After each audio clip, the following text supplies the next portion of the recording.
Au nom du Père, du Fils, Saint-Esprit, un seul Dieu, Amen, que sa bénédiction repose sur nous tous, Amen. Aujourd'hui, on va prendre le dernier chapitre de l'épître de Saint Paul aux Colossiens. C'est chapitre 4, du verset 1 à 18. On lit ensemble. Colossiens 4, de 1 à 18. Maîtres, accordez à vos serviteurs ce qui est juste et équitable, sachant que vous aussi, vous avez un maître dans le ciel. Persévérez dans la prière. Veillez-y avec action de grâce. Priez en même temps pour nous, afin que Dieu nous ouvre une porte pour la parole, en sorte que je puisse annoncer le mystère de Christ, pour lequel je suis dans les chaînes, et le faire connaître comme je dois en parler. Conduisez-vous avec sagesse envers ceux du dehors, et rachetez le temps. Que votre parole soit toujours accompagnée de grâce, assaisonnée de sel, afin que vous sachiez comment il faut répondre à chacun. Tychique, le bien-aimé frère et le fidèle ministre, mon compagnon de service dans le Seigneur, vous communiquera tout ce qui me concerne. Je l'envoie exprès vers vous, pour que vous connaissiez notre situation et pour qu'il console vos cœurs. Je l'envoie avec Onésime, le fidèle et bien-aimé frère, qui est des vôtres. Ils vous informeront de tout ce qu'il se passe ici. Aristarque, mon compagnon de captivité, vous salue, ainsi que Marc, le cousin de Barnabas, au sujet duquel vous avez reçu des ordres. S'il va chez vous, accueillez-le. Jésus, appelé Justus, vous salue aussi. Ils sont du nombre des circoncis, et le seul qui ait travaillé avec moi pour le royaume de Dieu, et qui était pour moi une consolation. Épaphras, qui est des vôtres, vous salue, serviteur de Jésus-Christ.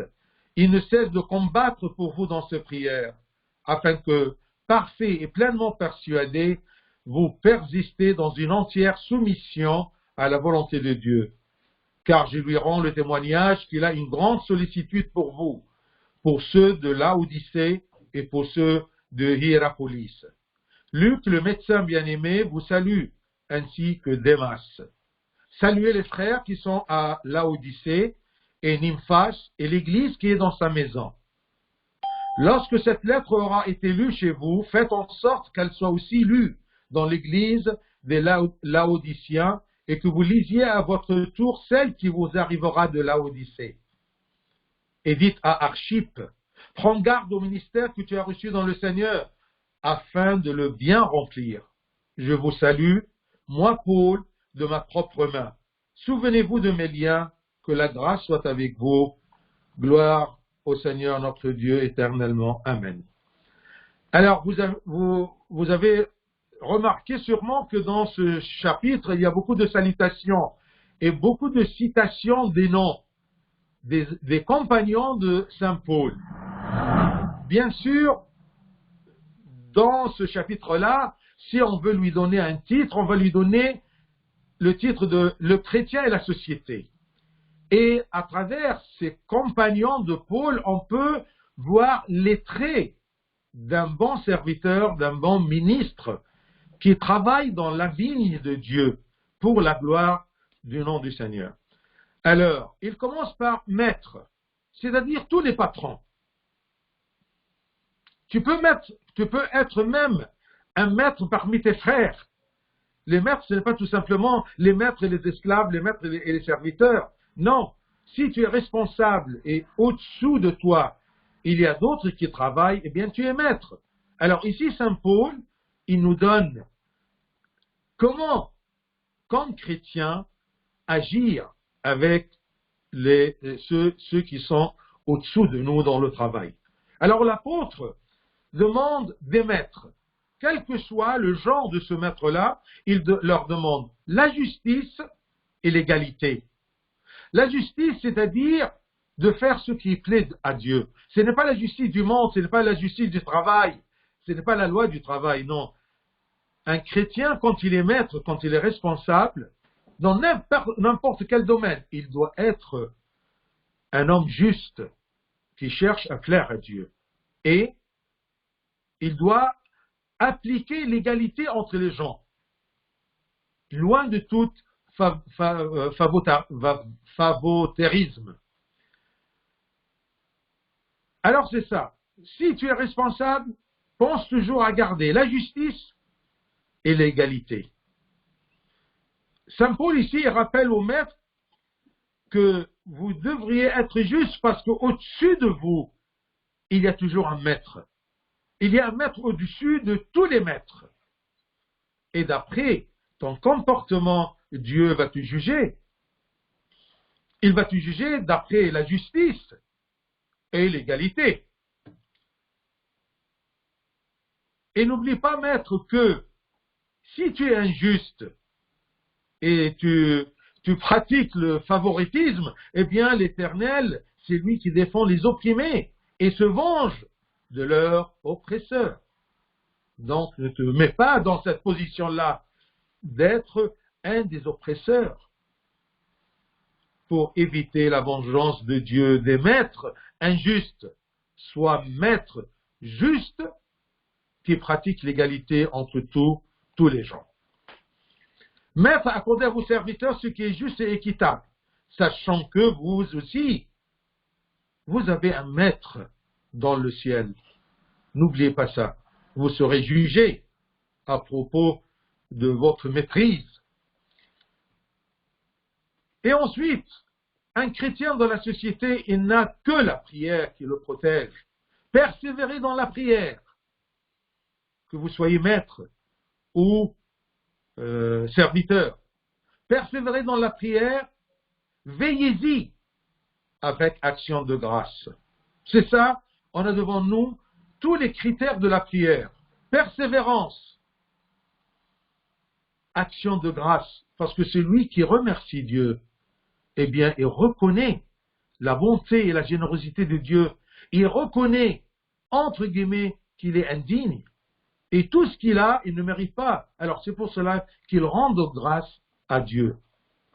Persévérez dans la prière, veillez-y avec action de grâce.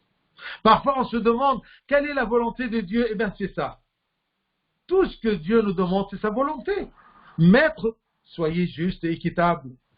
Persévérez dans la prière, veillez-y avec action de grâce. Un conseil très précieux que l'apôtre présente ici aux Colossiens, c'est la persévérance de la prière. Même si la prière est très difficile, mais on n'a que cette voie pour être incrusté, pour demeurer en Christ. Et n'oublions pas que persévérer dans la prière, c'est un commandement du Christ, comme c'est écrit selon Saint Luc, chapitre 18, verset 1. Luc 18, 1. Jésus leur adressa une parabole. C'était le parabole du juge inique. C'était le juge injuste. Un juge injuste. Jésus leur adressa une parabole pour montrer qu'il faut toujours prier et ne point se relâcher. Dieu ne peut pas nous demander quelque chose d'impossible. Peut-être qu'il nous demande quelque chose de difficile, mais il nous donne la grâce d'agir dans ce qui est difficile, d'accomplir ce qui est difficile. Il connaît notre nature et notre faiblesse. Et puisqu'il nous demande, on doit faire un effort dans cette pratique-là, dans ce conseil de prier et prier avec persévérance. Il faut toujours prier et ne point se relâcher. Même il y a un verset très court au Timothée, première épître aux Thessaloniciens, chapitre 5, versets 17 et 18. Qu'est-ce qu'il nous dit, Saint Paul? Priez sans cesse. C'est simple et c'est tout. Priez sans cesse. Rendez grâce en toutes choses. Ce sont deux versets. Priez sans cesse, rendez grâce en toutes choses. Ça, c'est la volonté de Dieu, que ses enfants prient sans cesse et rendent grâce en toutes choses. Même les épreuves, même les persécutions, même les difficultés, même dans la pratique difficile, que ce soit le carême, que ce soit la pureté, que ce soit l'abstinence, eh bien tout, eh bien rendez grâce dans toutes choses et priez sans cesse. Pas de raison valable pour arrêter la prière. Il n'y en a pas. Pas de raison valable pour arrêter la prière. La prière doit être avec enthousiasme et concentration. Mais si tu t'ennuies, c'est parce que tu ne te concentres pas. Si tu t'ennuies, c'est parce que tu ne te rappelles pas toi-même que tu es en présence de Dieu. Rappelle-toi, je suis devant Dieu, il est là. C'est comme si Dieu a quitté tout l'univers et tous les gens et tout le monde, et il m'écoute et il me voit. C'est ça la prière. C'est ça, être en présence de Dieu. Si tu ne le sens pas, mais Dieu est là, parce que tu as dit et tu as commencé au nom du Père, du Fils, Saint-Esprit. Notre Père qui est aux cieux, Dieu est là. Il te regarde, il t'observe, il t'écoute. Priez sans cesse, rendez grâce en toutes choses. La prière doit être avec enthousiasme, concentration. Et concentration, je la résume en disant, comme je vous dis toujours, priez lentement. Prenez votre temps, ne soyez pas pressés. Quand vous êtes pressé et vous êtes ailleurs, doucement, lentement. Je vous dis toujours pas lentement, mais lentement. Avec action de grâce. Pour toutes circonstances. Et même on dit, on te remercie, nous rendons grâce à Dieu pour toutes circonstances, en toutes circonstances, pour toutes circonstances. Parce que prier avec action de grâce, c'est un genre de soumission à la volonté divine. Je te remercie Dieu pour toutes choses. Que ça soit bonne ou mauvaise, même mauvaise, de mon point de vue, mais Dieu ne nous donne jamais quelque chose de mauvais. On le voit mauvais, mais sûrement c'est pour mon bien. Il y a quelque temps, j'étais très touché par une mère qui est venue pour me dire que son fils est perdu, loin de Dieu, loin de sa femme et ses enfants, mauvaise fréquentation. Et en pleurant, elle m'a dit, c'est parce que Dieu lui a donné beaucoup d'argent. Et elle a regretté que Dieu a donné à son enfant beaucoup d'argent, parce que c'était une cause de sa défaite. Imaginez-vous. Je ne peux pas oublier ces pleurs de cette mère qui a voulu, qui a préféré que son fils reste normal ou pauvre, au lieu d'avoir beaucoup d'argent, il est perdu. Avec action de grâce pour toutes circonstances, avec soumission à la volonté divine et en livrant toutes nos affaires à Dieu. Je mets toute ma vie, je livre toute ma vie entre les mains de Dieu. C'est-à-dire que je pense, je réfléchis, je choisis, je fais d'efforts et Dieu bénit. Et si, malgré mon effort, je sens une injustice, je sens une défaite, eh bien je dis, ça c'est la volonté de Dieu, ça c'est la permission de Dieu. Peut-être le succès dans le monde peut être nuisible pour mon éternité.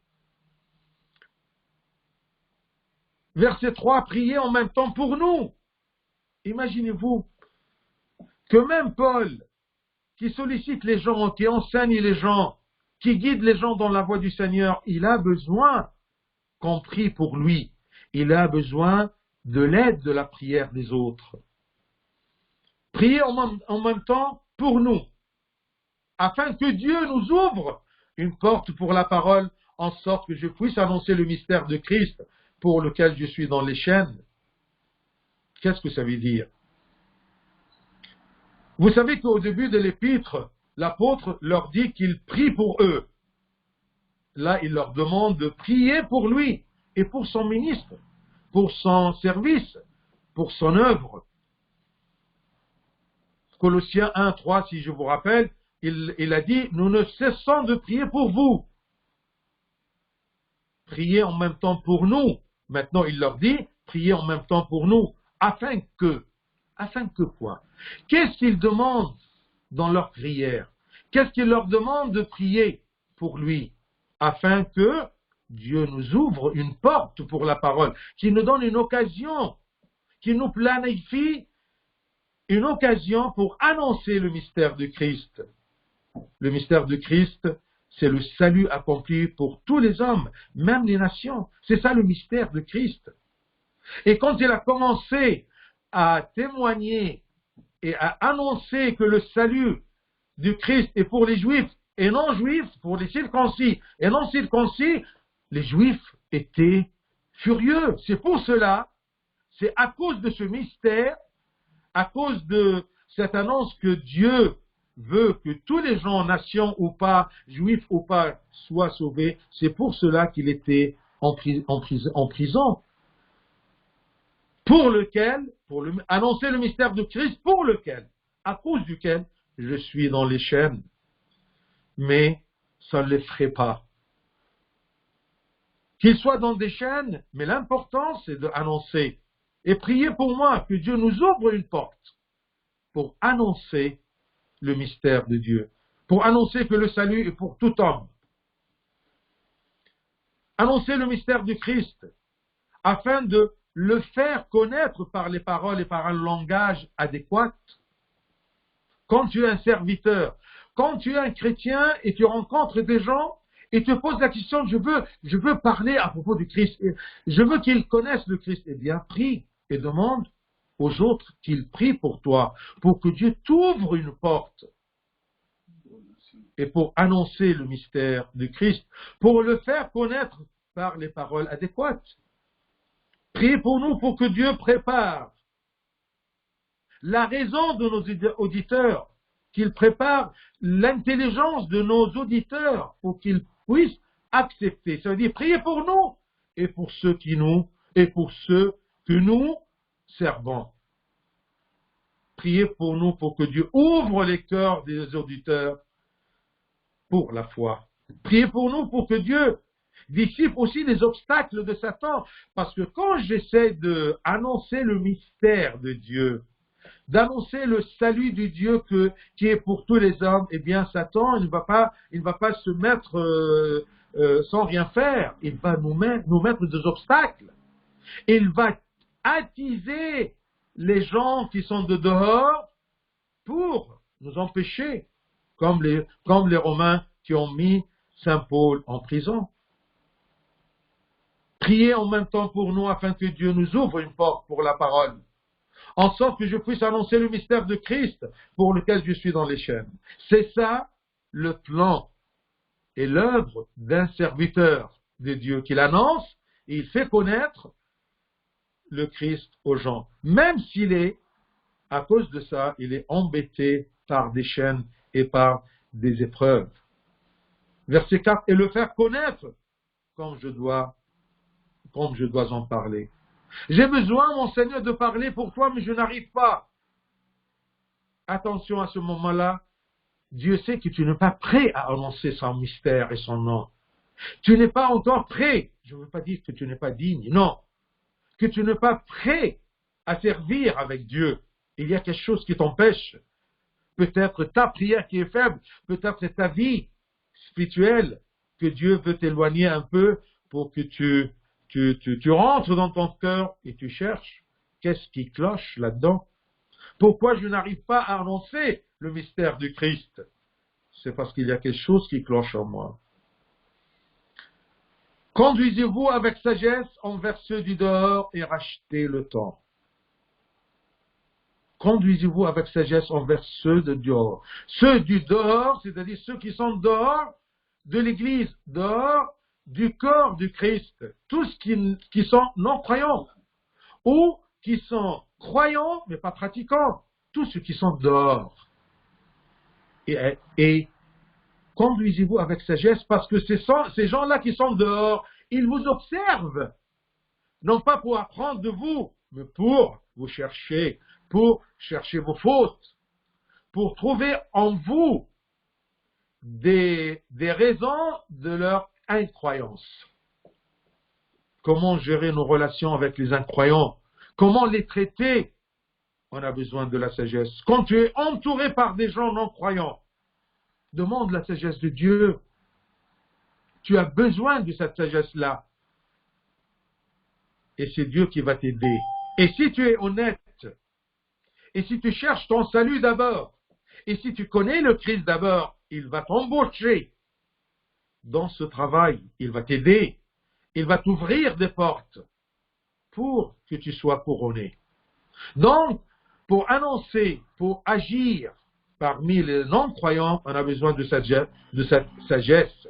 Parce que comme je vous ai dit, attention, quand tu es parmi des incroyants, ce qu'on appelle dans le langage de Saint Paul, ceux qui sont de dehors, eh bien, fais attention car ils observent toujours nos comportements et nos réactions. Ou bien, en nous observant, ils vont glorifier notre Père Céleste, ou bien ils vont l'humilier, comme c'est écrit en Matthieu 10, 16. 10, 16, selon l'évangile de Saint Matthieu. Voici, je vous envoie comme des brebis au milieu des loups. Soyez donc prudents, comme les serpents, et simples comme les colombes. C'est ça ce que Dieu nous demande de faire, de vivre parmi les gens incroyants. Et bien sûr, nous sommes tous entourés, ensevelis par cette société, par cette communauté des gens qui sont incroyants, qui sont de dehors du Christ. Comment agir? Soyez prudents, comme les serpents, et simples, comme les colombes. Tu ne peux pas être prudent et simple que si tu es en Christ. Alors, cherche d'abord ta vie.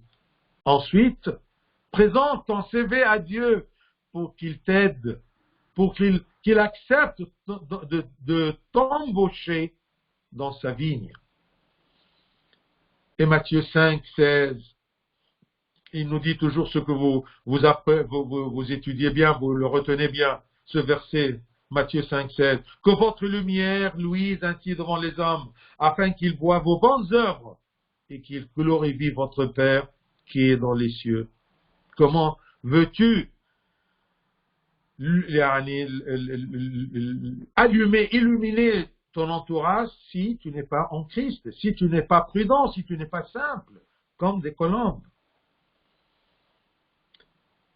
Ça, c'est quand ceux qui sont en dehors vous observent et glorifient votre Père Céleste. D'autre côté, si vous n'êtes pas prudent, si vous n'êtes pas simple, si vous n'êtes pas en Christ, et ils vous observent, Saint Paul aux Romains, chapitre 2, 24, il nous dit, car le nom de Dieu est à cause de vous blasphémé parmi les païens. Car le nom de Dieu est à cause de vous blasphémé parmi les païens. Regardez ce qu'on peut porter de blême ou de faute, de péché. C'est à cause de notre comportement, eh bien, le nom du Seigneur est blasphémé et humilié par les païens. Notre fréquentation avec eux doit être dans des limites. Ça, c'est important de le savoir. Parce qu'on se pose la question, on va se retirer des non-croyants. Non, attention. Tu peux les fréquenter. Parce que tout simplement, ils sont autour de toi dans le travail, à l'école, à la fac, dans la rue, partout. Comment agir avec eux? Ne vous éloignez pas d'eux d'une façon qui les hérite. Mais, vivez entre eux. Parce que la société nous oblige, mais dans des limites, pour ne pas s'égarer ni perdre notre temps dans leur monde, leur façon de vivre. C'est pour cela qu'il nous dit, conduisez-vous avec sagesse envers ceux du dehors. Et en même temps, il nous dit, et rachetez le temps, c'est-à-dire profitez du temps. Ne perdez pas votre temps dans des choses qui ne vaut rien pour votre salut. Parce que les incroyants, ils vivent d'une façon loin de Dieu. Ils perdent leur vie. Et après, s'ils meurent dans leur incroyance, eh bien, ils sont rejetés de Dieu. Donc, ne perds pas ton temps avec eux et ne vis pas comme eux. Il y a des limites. Rachetez le temps, comme c'est écrit aux Éphésiens, c'est répété par Saint Paul. C'est comme ça, vous connaissez, quand on a étudié Éphésiens et Colossiens, d'accord, et Philippiens, on commence à comprendre la pensée de Saint Paul. Dans l'épître aux Éphésiens, chapitre 5, 16, il a dit « Rachetez le temps, car les jours sont mauvais. » Qu'est-ce que ça veut dire, les jours sont mauvais? Les jours nous tendent des pièges. C'est comme si le temps nous dit « Attention, vous avez le temps. » Et on perd le temps. Et le temps, c'est la vie. Parfois, on dit « Mais qu'est-ce que tu fais, monsieur tel ?» « Oh, je m'ennuie, je fais passer le temps. » Passer le temps, c'est dire tu fais passer ta vie. Parce que le temps est la vie. Rachetez les jours mauvais, c'est-à-dire transformez-les pour le crédit de notre salut. Racheter, c'est-à-dire ça, changer. Rachetez-les pour le crédit de votre salut et pour votre couronne céleste. Ne perdez pas le temps, ne perdez pas votre vie. Ça, c'est pour ceux qui sont en dehors du corps du Christ. Verset 6. Tout ça, ce sont des consignes pour comment vivre comme chrétien dans la société. 6. Que votre parole soit toujours accompagnée de grâce, assaisonnée de sel, afin que vous sachiez comment il faut répondre à chacun. Comment répondre à celui qui ne connaît pas, il veut connaître. Et comment celui qui pose des questions, il veut se moquer de vous. On a besoin de la sagesse. Et que ma parole soit toujours ensaisonnée par la grâce de Dieu. Et comment veux-tu que ta parole soit assaisonnée par la grâce de Dieu si tu n'es pas persistant dans la prière, si tu n'es pas en Christ? On doit aussi avec tous faire attention à notre langage, que ce soit ceux qui sont de dedans ou de dehors. Un langage loin de toute agressivité et paroles blessantes. Mais n'aie pas peur, parce que la grâce de Dieu nous aide à convaincre les gens du mystère du Christ, pas imposer le Christ. C'est la grâce de Dieu. Cherchons la grâce de Dieu pour qu'on puisse illuminer, pour qu'on puisse être lumière pour les gens qui sont en dehors. Demandons l'aide de Dieu avant toute parole ou toute action. Si tu vas rencontrer quelqu'un, demande l'aide de Dieu par une petite prière. Si tu vas rencontrer quelqu'un pour lui parler à propos du mystère du Christ, même sur le coup, si tu te confrontes avec quelqu'un qui te pose une question concernant le Christ, en quelques secondes, prie à Dieu, appelle-le. Aide-moi Seigneur, donne-moi une parole, ouvre-moi une porte. La grâce de Dieu va descendre sur toi, il va te donner la parole adéquate. Donc, demandez l'aide de Dieu avant toute parole ou toute action. C'est Dieu qui nous donne la sagesse et qui voile nos faiblesses. Nous sommes faibles, mais Dieu nous donne une grâce qui nous fortifie et en même temps voile, cache nos faiblesses. Dieu même, on dit que ses serviteurs sont glorifiés aux yeux des auditeurs par la grâce de Dieu. Ce n'est pas toi qui prêches, c'est Dieu qui t'aide. Ensuite, du verset 7 jusqu'à verset 18, comme je vous ai dit, ce sont des personnages, des compagnons qui entourent Saint Paul dans son ministre. Et de cette façon, on peut comprendre quels sont les caractères de ces compagnons-là. Quels sont les caractères d'un serviteur de Dieu? eh bien, il envoie aux Colossiens les salutations du 10 disciples qui œuvrent avec lui dans la vigne, je dis, la vigne du Seigneur. Tychik, Onésime, Aristarque, Marc, notre évangéliste, le cousin de Barnabas, même un des compagnons s'appelait Jésus, mais il avait un prénom d'usage, c'est Justus. Il s'appelait Jésus, appelé Justus. Epaphras, Luc le médecin, Démas, Nifas, Archippe. Ça nous donne une idée des caractères de compagnons de l'apôtre. Alors il commence à faire des compliments à son disciple Tychik. L'important, c'est de ne pas retenir les prénoms, mais retenez les traits, les caractéristiques, les caractères de ces compagnons-là. Alors Tychik, l'apôtre l'appelle frère, parce que c'est lui qui transmettra les nouvelles de l'apôtre pour assurer le Colossien, homme de confiance. Il l'appelle aussi frère. Il le met sur l'égalité avec lui. Et c'est lui qui a transmis les deux lettres, l'épître aux Éphésiens et celle aux Colossiens. Donc c'est un honnête ministre, homme de confiance, qui accomplit toujours son service avec beaucoup d'efforts et assiduité. Ça, c'est un serviteur de Dieu. Surtout les catéchistes, surtout les gens qui ont un service dans l'Église, parmi les fidèles, qui doit être, tu le fais ce service avec beaucoup d'efforts et assiduité. Ça, c'est une maladie dans les serviteurs de Dieu d'aujourd'hui. Ils n'ont pas d'assiduité, ils sont toujours occupés. Alors, l'apôtre envoie avec Tychik Onésime, qui est de Colosse. Et les deux, ils vont apprendre aux Colossiens comment Saint Paul, il vit dans la prison, et comment la prison est transformée en centre de prédication. Ça, c'est la grâce de Dieu.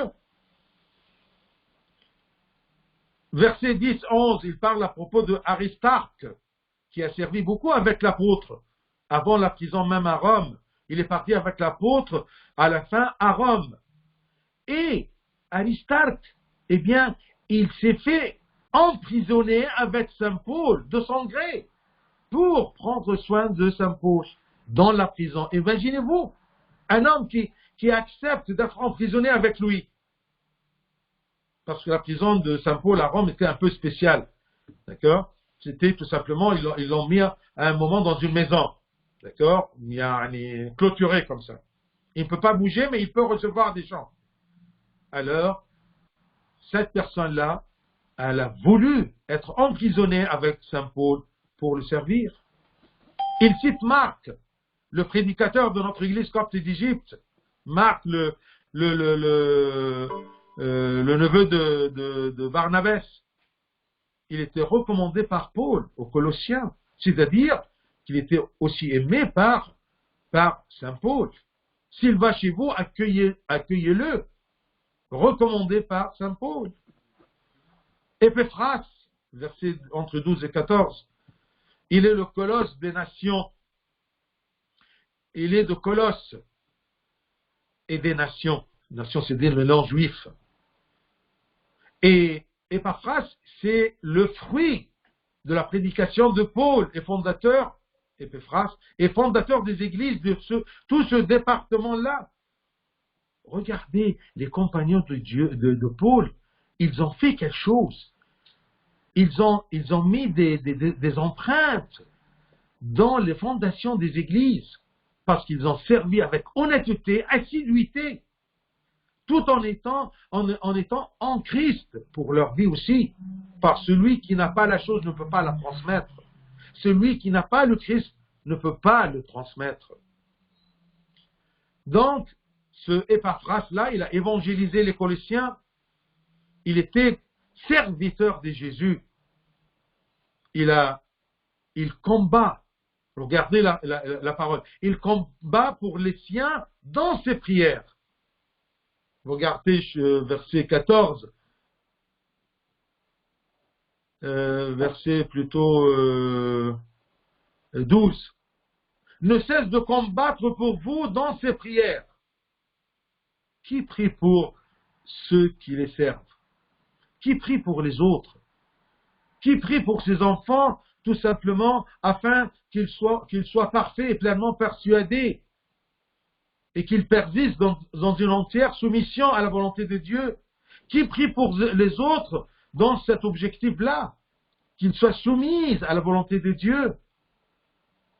Donc, Épaphras, comme serviteur, eh bien, il ne cessait pas de combattre, de faire un effort, de prier pour les siens, pour qu'ils soient parfaits et pleinement persuadés et persistent dans une entière soumission à la volonté de Dieu. C'est ça, ce qu'on doit prier pour les autres. Mais pas tout simplement les autres, des choses matérielles, que ce soit la santé. Oui, d'accord, je ne dis pas non, mais ce qui est plus réjouissant au corps de Dieu, que ses serviteurs, que les gens prient pour les autres, pour qu'ils persistent dans une entière soumission à la volonté de Dieu, qu'ils soient parfaits aux yeux de Dieu. Ce sont les intentions modèles pour les avoir, que nos siens soient ainsi parfaits et soumis à la volonté de Dieu. Ensuite, il cite aussi Luc, le médecin, le bien-aimé. Par contre, Paul n'a rien signalé pour Démas. Il a cité Démas, il s'est tu. Parce que Paul a senti de loin son égarement du bon chemin. Je vais vous dire ce qui est arrivé à Démas. Dans 2 Timothée 4, 10. Saint Paul écrit à son disciple Timothée à propos de ce Démas. Il lui dit, car Démas m'a abandonné par amour pour le siècle présent et il est parti pour Thessalonique. Il m'a abandonné. Il a abandonné sa tâche. Le problème, ce n'est pas abandonner l'apôtre Paul, non, abandonner Paul, c'est-à-dire qu'il a quitté le service, il a quitté le ministère. Pourquoi? Par amour pour le siècle présent, pour le monde. Comme un serviteur, il laisse une tâche spirituelle, une tâche pour Dieu, parce qu'il est préoccupé, parce qu'il veut voyager, parce qu'il veut je ne sais pas quoi, parce qu'il a aimé le siècle présent. Ça, c'est Démas. Pour cela, Saint Paul, il n'a rien dit, il n'a rien commenté à propos de ce Démas. Encore un autre personnage, Nifas. Le prénom ne m'intéresse pas, mais il dit Néphas et l'église qui est dans sa maison. Néphas ou Nemphas, il a transformé sa maison en église. Que ce soit par les prières de ses siens ou par accepter des gens qui font des activités pour la gloire du nom du Seigneur dans sa maison. Il a transformé sa maison en église où les gens peuvent se réunir pour la gloire de Dieu. Pour n'importe quelle activité. Mais regardez, est-ce que je peux dire que ma maison est une église? Est-ce que Dieu voit en ma maison une église? On se rassemble dans notre maison pour quoi faire? Nemphas et l'église qui est dans sa maison. Donc, chacun de nous, il peut transformer sa maison en église. C'est bien de transformer sa maison en église. Ça réjouit le cœur de Dieu. Et une maison transformée en église, c'est une maison où la parole de Dieu règne, où des activités pour la gloire du nom de Dieu ont lieu dans cette maison. Non pas tout simplement des fêtes et pertes du temps. Ensuite, verset 17. Dites à Archique, un conseil, un avertissement. C'est un avertissement pour chacun de nous. Qu'est-ce qu'il demande de dire à Archique? Prendre garde du ministère reçu dans le Seigneur, tu dois bien le remplir. Regardez verset 17.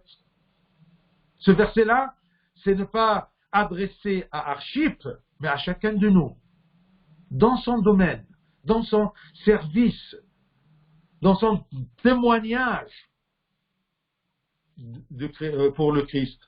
Dites à Archip, dites à chacun de nous, prends garde au ministère que tu as reçu dans le Seigneur. Quand on est une fois dans le Seigneur, une fois nous sommes devenus vrais chrétiens, nous avons un ministère qu'on doit prendre garde de ce ministère-là. Prends garde au ministère que tu as reçu dans le Seigneur. Une fois que tu es chrétien, tu dois être témoin du Christ, afin de le bien remplir. Ce ministère-là, tu dois prendre garde de ce ministère et tu dois bien le remplir. Bien le remplir, ça veut dire avec effort, avec assiduité, avec prudence, avec amour à Dieu. C'est un avertissement, mes bien-aimés, pour chacun de nous. Prendre garde du ministère reçu dans le Seigneur, on doit bien le remplir. Et ensuite, il termine son épître par une signature pour lui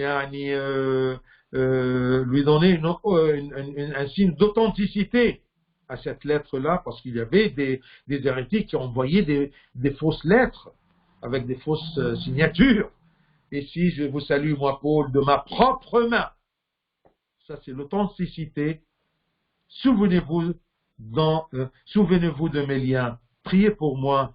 Priez pour mes liens. Priez pour ma prison, que ce soit pour la gloire de Dieu. L'important, ce n'est pas la prison. Il ne veut pas qu'il soit reposé un peu dans la prison ou que Dieu lui donne des facilités dans la prison. Non. Il veut que nous prions pour lui et pour ses liens, pour que Dieu lui ouvre une porte pour annoncer le mystère du Seigneur. Que la grâce soit avec vous. Ainsi se termine l'épître de Saint Paul aux Colossiens. J'espère, même durant la Semaine Sainte, même après Pâques, continuer à lire et relire Colossiens avec ces explications-là et ces méditations pour pouvoir comprendre notre foi et avoir la possibilité comment pratiquer, comment vivre notre foi. Gloire à Dieu éternellement. Amen.